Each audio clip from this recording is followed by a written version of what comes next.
La livre sterling a reculé contre le dollar américain ce mercredi après les données sur l'activité manufacturière au Royaume-Uni dont le rythme de croissance a ralenti à son plus bas sur 26 mois en juin.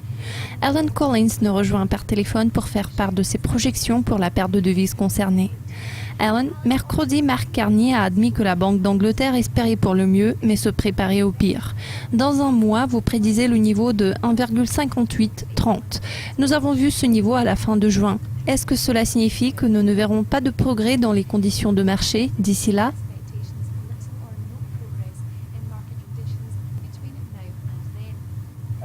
Oui, vous avez absolument raison, Monica. La livre sterling a fait une marche arrière contre le dollar au cours des derniers mois et surtout pendant les dernières semaines parce que l'accent principal a été mis à juste titre sur les développements qui se passent ailleurs. Mais en dépit de la faiblesse des données sur la fabrication, nous voyons une force sous-jacente contre l'euro. Actuellement, le ton plus doux contre le dollar américain signifie que nous pourrons voir une baisse aux alentours de 1,5350, 1,54 avant que l'affaiblissement du dollar ne nous ramène à nouveau vers le niveau de 1,5830. Dans l'ensemble, nous observons des fluctuations de la livre. Nous avons également appris les données sur l'emploi salarié hors secteur agricole à 237 000 contre les 218 000 avant le rapport du gouvernement. Yellen espère de robustes créations de postes. D'ici 3 mois, vous tablez sur le niveau de 1,6252 en septembre. Avez-vous pris en compte la hausse des taux dans vos prévisions ? Non, à vrai dire, je pense que le relèvement des taux est peu probable en été et cela s'explique par certains facteurs de nature technique. D'ici l'automne, nous sommes susceptibles de voir la fin du cycle de performance trimestrielle négative que nous avons observé au cours des 3 derniers mois. Cela rend les perspectives du sterling un peu plus positives pour le 3e trimestre.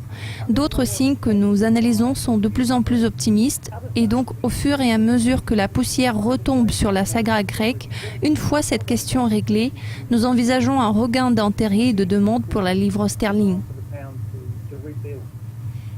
Dans 6 mois, vous croyez que cette paire s'établira à 1,6572. Pourriez-vous nous expliquer votre raisonnement derrière ces projections ? Les signaux techniques que j'ai mentionnés plus tôt seront plus ancrés à mon avis.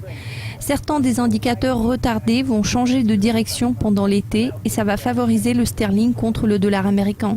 1,6572 est un niveau clé qui donnerait un peu de marge de manœuvre. C'est un niveau qui représente un point de récupération Fibonacci de 76%, ce qui est très important et cela donne toute son actualité et validité à la cible de 6 mois.